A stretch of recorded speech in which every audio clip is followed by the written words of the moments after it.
Assalamualaikum warahmatullahi wabarakatuh. Perkenalkan, nama saya Muhammad Fatur Rozak dari Prodi Pendidikan Ekonomi kelas C dengan nomor induk mahasiswa 18721500140. Di video kali ini saya akan sedikit menjelaskan tentang riba dalam Islam. Baik, langsung saja. A. Pengertian riba. Riba berarti menetapkan bunga atau melebihkan jumlah pinjaman saat pengambilan berdasarkan persentase tertentu dari jumlah pinjaman pokok yang dibebankan kepada peminjam. Riba secara bahasa bermakna ziyadah atau tambahan. Dalam pengertian lain secara linguistik, riba juga berarti tumbuh dan membesar, sedangkan menurut istilah teknis, riba berarti pengambilan tambahan dari harta pokok atau modal secara batil. B. Macam-macam riba.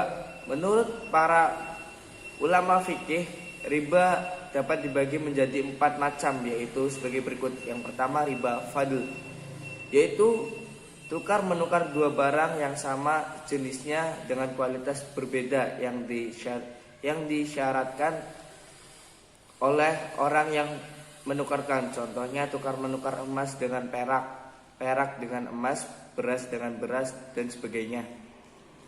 Yang kedua, riba yad, yaitu berpisah dari tempat sebelum ditimbang dan diterima. Maksudnya orang yang membeli suatu barang, kemudian sebelum ia menerima barang tersebut dari si penjual, pembeli menjualnya kepada orang lain. Yang ketiga, riba nasi'ah, yaitu riba yang dikenakan kepada orang yang berhutang disebabkan memperhitungkan waktu yang ditangguhkan. Yang keempat, riba qard, yaitu meminjamkan sesuatu dengan syarat ada keuntungan atau tambahan bagi orang yang meminjami atau mempiutangi. C. Faktor penyebab memakan dan diharamkannya perbuatan riba.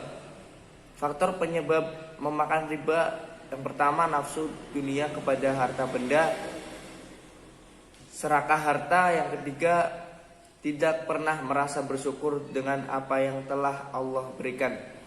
Faktor penyebab diharamkan riba, yang pertama, merugikan orang lain. Yang kedua, sama dengan mengambil hak orang lain. Yang ketiga, mendapat laknat dari Allah Subhanahu wa taala. Adapun hal yang menimbulkan riba diantaranya adalah, yang pertama, tidak sama nilainya. Kedua, tidak sama ukuran menurut syarak, baik timbangan, takaran maupun ukuran. Yang ketiga, tidak tunai di majelis akad. D. Larangan-larangan riba dalam Al-Quran dan Al-Hadis. Adapun dalil yang terkait dengan perbuatan riba berdasarkan Al-Quran dan Hadis di antara ayat tentang riba adalah sebagai berikut. Yang pertama, dalam Quran surat Al-Imran ayat 130 yang berbunyi, Ya ayyuhalladzina amanu la taqulu riba ad'afan mudha'af wattaqullaha la'allakum tuflihun.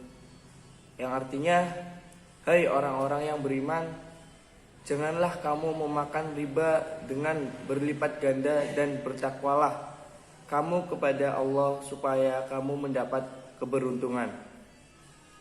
Dan di antara hadis yang terkait dengan riba adalah An Jabir radhiyallahu anhu qala la'ana Rasulullah sallallahu alaihi wasallam akila riba wa mukilah wa katibah wa syahidah wa qala hum sawa'. Dari Jabir radhiyallahu anhu sallallahu alaihi wasallam